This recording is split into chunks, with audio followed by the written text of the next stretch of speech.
नीतीश राणे के बेतुके बयान के ऊपर हर दिन महाराष्ट्र में राजनीति गर्मा गई है। इससे नेता एक दूसरे से अच्छे से भिड़ते हुए दिखाई दे रहे हैं, वार प्रतिवार होते हुए दिखाई दे रही है।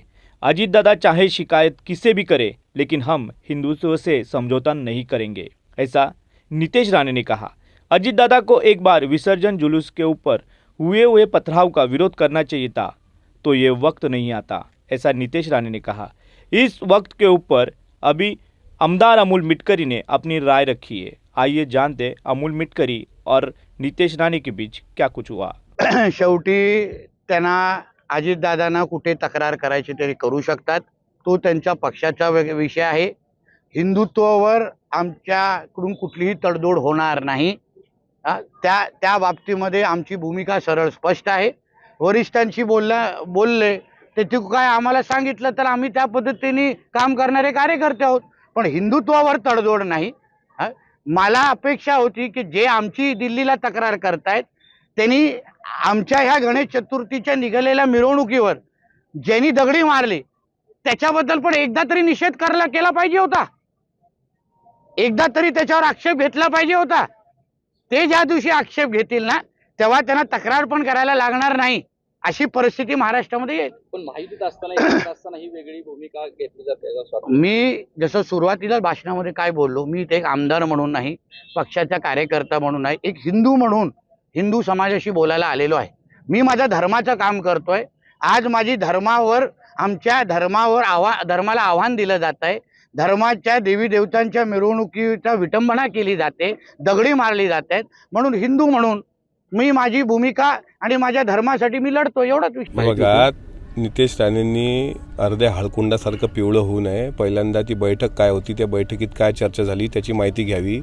पत्रकार दिसले आणि समोर बूम दिसला का फक्त उड्या मारू नये, पहिल्यांदा माहिती घ्यावी आणि नंतर बोलावं। आणि शेवटी अजितदादांनी जे मांडलं ते स्पष्टपणे मांडलं, काल बुलढाण्याला पण मांडलं। कुठल्याही धर्माच्या विरुद्ध कोणी आक्षेपार्ह वक्तव्य करत असेल, इतकंच काय त्यांच्या वडिलांनी पण त्यांना समज दिलेली आहे। हाजी अराफत काय मला वाटते त्यांचे ते भाजपचे, त्यांच्यासोबत पण त्यांची चर्चा झालेली आहे। म्हणजे तुम्ही कामाला लावायचे सर्वसामान्य लोकांची पोरं आणि तुम्ही मस्त AC मध्ये बसायचं, हे धंदे त्यांनी बंद करावे। आणि महाराष्ट्रात सध्या शेतकरी अडचणीत आहे। आम्ही सध्या कृषी विद्यापीठात आहोत आणि दुष्काळाचं सावट महाराष्ट्रात, ओल्या दुष्काळाचं सावट असताना शेतकऱ्यांच्याच पोरांच्या हाती तलवारी बॉम्ब देण्याच्या ज्या भाषा चालू आहेत ना, ते त्यांनी बंद कराव्या, जेणेकरून ते स्वतः अडचणीत येणार नाहीत। हा त्यांचा एक मित्र म्हणून माझा त्यांना सल्ला आहे।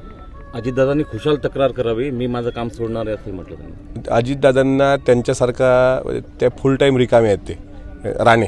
अजितदादा कामाचे व्यक्ती आहेत, त्याच्यामुळे त्यांना ज्या व्यक्तीला कामधंदाच नाही तो व्यक्ती तसा बळबळ करत राहतो।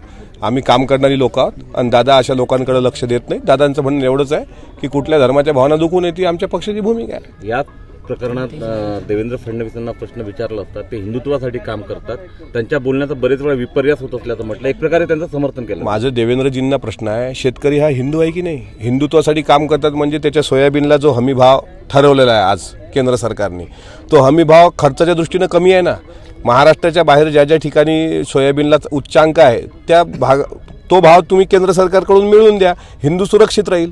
हिंदूंच्या शेतीचे सर्वात जास्त प्रश्न आहेत, सर्वात जास्त शेतकरी आत्महत्या हिंदू समाजाच्या होतात। हे हिंदुत्व महत्त्वाचं आहे की ते हिंदुत्व महत्त्वाचं आहे? इथं असलेला सर्व शेतकरी, माझी देवेंद्रजींना विनंती आहे की हिंदुत्व अडचणीत आहे किंवा हिंदुत्वासाठी तुमचा माणूस बोलत असेल तर त्या माणसाला जरा शिवारात फिरायला लावा, गुडगावर टोंगल्यात जरा फिरायला लावा। सोयाबीन आणि कापूस उत्पादक शेतकऱ्याची काय परिस्थिती आहे हे जरा समजलं तर खरं हिंदुत्व समजेल। एक परत स्टेटमेंट आहे त्यांचं की एक दिवस पोलिसांना सुट्टी द्या, दुसऱ्या दिवसची सकाळ हिंदू पाहतो की मुसलमान पाहतो, असं त्यांनी म्हटलं आहे।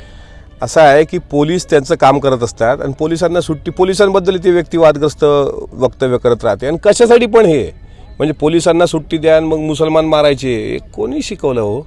ज्या तुकडोजी महाराजांनी हिंदू मुस्लिम एक आहे हे सांगितलं, मस्जिद में भी है खुदा मंदिरों में राम आहे म्हटलं, किंवा सारे जहाँ से अच्छा ज्या मोहम्मद इक्बालनं लिहिलं, त्या देशात राहणारी आम्ही लोक आहोत। इथं काही हिंदू मुस्लिम वादच नव्हता कधी कुठं।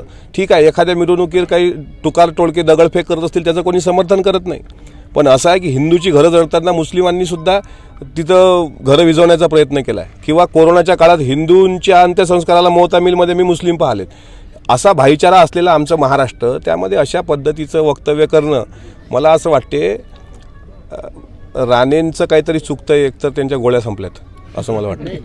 एक महत्त्वाचा निवडणुका पुढे पाहून हे संपूर्ण सांप्रदायिक हिंसा घडवून आणण्यात येते असा आरोप पण होतो आहे. तसंच असेल ज्यावेळेस तुमच्या सगळ्या गोष्टी असं बंद होतात की आता काही जनतेत जायचंच नाही, कोण्या तोंडानं जायचं आपण, तर निदान आमचं म्हणणं एवढ्या चांगल्या योजना सरकारने आणल्या, शेतकऱ्याला वीज मोफत, शेतकऱ्याला आपण कर्जमाफी करतो आहोत, ह्या योजना राहिल्या बाजूला आणि हिंदू धोके में आहे आणि मुसलमान धोके में आहे. असं नसते चालत. त्याच्यामुळं हा देश एक संघ राहिलेला आहे. डॉक्टर बाबासाहेब आंबेडकरांनी या देशाला एक वेगळी ओळख दिलेली आहे.